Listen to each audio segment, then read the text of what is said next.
요즘은 조물주 위에 건물주라고. 이렇게 수많은 빌딩 사이에 왜 내 빌딩은 없는 거지? 진짜 도대체 얼마를 모아야 간물주가 될 수 있는 거야? 안녕하세요. 네, 어서 오세요. 어떤 물건 찾으시나요?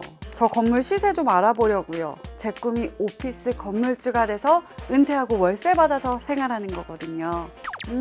마침 A급 오피스 건물주가 될 수 있는 물건이 있는데, 와, 정말요? 어디예요? 무려 광화문과 용산, 강남, 여의도 업무지구의 오피스. 제가 서울 오피스의 건물주? 설마 다 공실은 아니죠? 어머, 무슨 소리예요? 공실률 최저에 꾸준히 안정적인 수익을 내는 어마어마한 물건이라고요.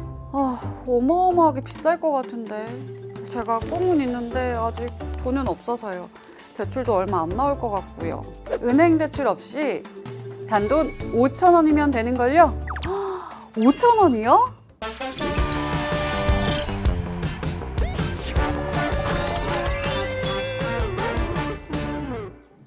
안녕하세요. 인사이드 ETF 박하윤입니다. 오늘은 듣기만 해도 설레는 모든 직장인이 꿈꾸는 건물주를 현실로 만들어줄 ETF를 가져왔습니다. 바로 소액으로 건물주가 될 수 있는 코덱스 한국부동산 리츠 인프라 ETF입니다. 이번에 코덱스에서 신규 상장한 한국부동산 리츠 인프라 ETF는 상품명에서 알 수 있듯이 리츠와 인프라 펀드에 투자할 수 있는 상품인데요. 먼저 리츠부터 알아볼까요? 리츠는 리얼 이스테이트 인베스트먼트 트러스트의 약자로 영업 범위가 부동산으로 한정된 주식회사, 즉 부동산 펀드의 상장 개념으로 보면 이해가 쉬운데요. 부동산 및 부동산 관련 자산에 투자를 하고 수익을 투자자에게 돌려준답니다.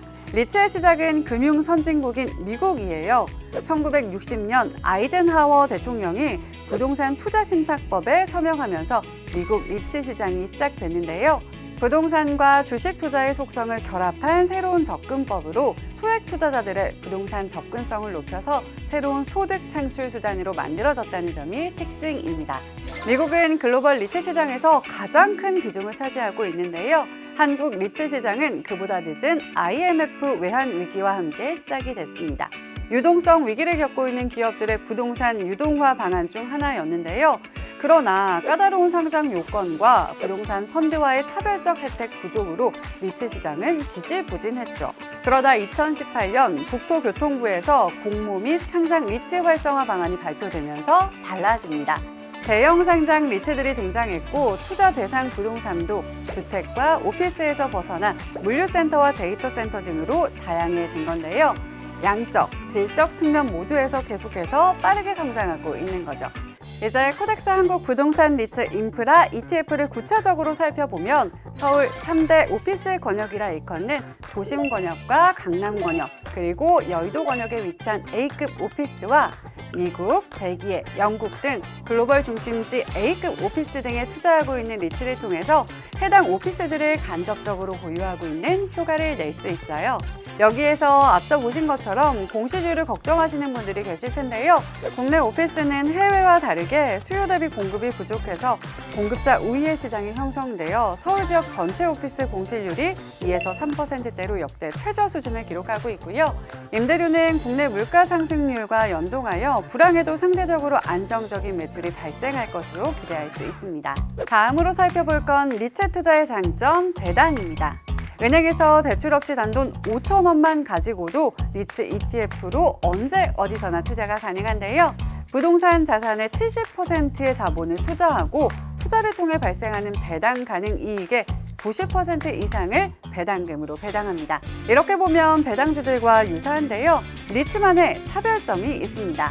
먼저 배당의 주기성. 상장 리츠는 결산월이 다양하고 배당 주기가 짧아서 월배당 구조로 설계할 수 있습니다. 또 새로운 부동산 매입을 통해 배당의 성장이 가능하고 배당 가능 이익의 90% 이상 배당 시 법인세 감면 혜택이 있어서 높은 배당 성향을 유지할 수 있고요. 부동산을 매각했을 때 발생하는 이익 역시 배당을 하도록 되어 있어서 배당 수익과 자본이익 그리고 주가 상승에 따른 이익까지 세 마리 토끼를 노릴 수 있습니다.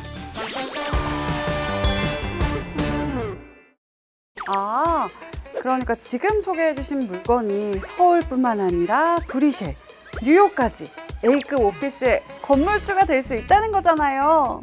네, 맞습니다. 심지어 투자 최소 금액이 단돈 5,000원. 이제 저를 주님이라고 불러주세요. 이게 바로 손님이 찾던 물건이죠? 맞아요. 딱 맞아요. 그런데 내가 아직 설명을 하나 안 한 게 있는데 혹시 이 많은 장점을 덮을 만한 큰 단점이 있는 건 아니죠? 단점이 아니라 장점이라고 할 수 있을 것 같은데 이게 오피스뿐만 아니라 인프라에도 투자가 가능한 물건이거든요. 인프라요? 코덱스 한국 부동산 리츠 인프라 ETF는 리츠뿐만 아니라 인프라에도 투자 가능한 상품입니다. 인프라 펀드는 유료 도로와 항만, 그리고 철도와 도시가스 등의 인프라 자산에 투자하는 금융 상품인데요. 국내에선 유일하게 하나 있죠. 바로 맥커리 인프라입니다. 맥커리 인프라는 국내 도로, 항만, 철도, 가스 등 사회 기반 시설에 대한 지분을 보유하고 있으며 도시가스 및 친환경 에너지 사업 등을 투자 자산에 편입하면서 계속해서 포트폴리오의 다각화를 진행 중인데요. 대표 자산으로 인천국제공항 고속도로와 인천대교, 해양에너지, CNCT 에너지, 부산항신항, 동북선 도시철도 등을 들 수 있습니다. 코덱스 한국 부동산 리츠 인프라 ETF는 꾸준한 배당주의 대명사이자 국내 유일한 인프라 펀드인 맥커리 인프라의 비중을 상한인 25%까지 담았습니다. 상장 이후 꾸준한 배당 수익을 기록하고 있는 맥커리 인프라는 정부의 최소 수익 보장제를 적용받는 인프라 자산에 투자하여 안정적인 배당을 기대할 수 있습니다. 최소 수익 보장제, 일명 MRG란 민간 자본으로 인프라 시설 건설 시 예상 수익보다 실제 수익이 못 미칠 경우 손실 일부를 보전해 주는 건데요. 이를 통해서 수익 안정성을 보강하고 투자로 발생한 이자와 배당 수익은 운용 비용을 차감하고 모두 주주에게 지급하고 있습니다. 또 대출 비율이 중요한 인프라 관련 사업에서 맥커리 인프라는 평균 23.7% 수준의 낮은 부채 비율로 고금리 상황에서도 상대적으로 우수한 경쟁력을 보유한 걸 확인할 수 있습니다. 그렇다면 국내 유일한 인프라 펀드인 맥커리 인프라를 25% 채우고 나머지 75%는 뭘로 채웠을까요? 구성 종목을 자세히 살펴보면 서울에서 입지가 좋은 핵심 지역 내 오피스, 즉 프라임 오피스를 보유하고 있는 신한 알파리츠와 삼성그룹사 임차를 기반으로 한 삼성 FN 리츠와 대표적인 해외 오피스 리츠인 JR 글로벌 리츠와 KB스타 리츠까지 다양한 리츠들이 있습니다. 여기에 ESR 켄달스퀘어 리츠와 같은 국내 물류센터는 물론이고 롯데리츠와 같은 국내 리테일까지 부동산 전 영역을 고르게 담고 있습니다. 끝으로 코덱스 한국 부동산 리츠 인프라 ETF가 국내 상장 리츠 및 인프라 종목 15개 기반으로 선별한 월배당 국내 리츠 ETF인데요. 최대 분기 배당이 1개인 국내 리츠 1개를 뛰어넘어서 총 0.09%의 최저 보수로 가장 저렴하게 투자할 수 있다는 점도 기억하시면 좋을 것 같습니다. 오늘은 한국 부동산과 인프라에 집중 투자하는 코덱스 한국 부동산 리츠 인프라 ETF를 소개해드렸습니다. 꾸준한 월배당으로 체계적인 배당 플랜을 기대하는 투자자라면 주목해 볼 만한 ETF가 아닐까 싶은데요. 특히 은퇴 후 주식 채권에서 나오는 배당보다 안정적인 배당 수익이 필요한 분이라면 실물 자산을 기반으로 임대와 이자 소득이 발생하는 코덱스 한국 부동산 리츠 인프라 ETF를 은퇴 포트폴리오에 포함해보면 어떨까요? 자, 그럼 저는 다음 시간에 더 알차고 유용한 ETF 소식으로 돌아올게요. 안녕!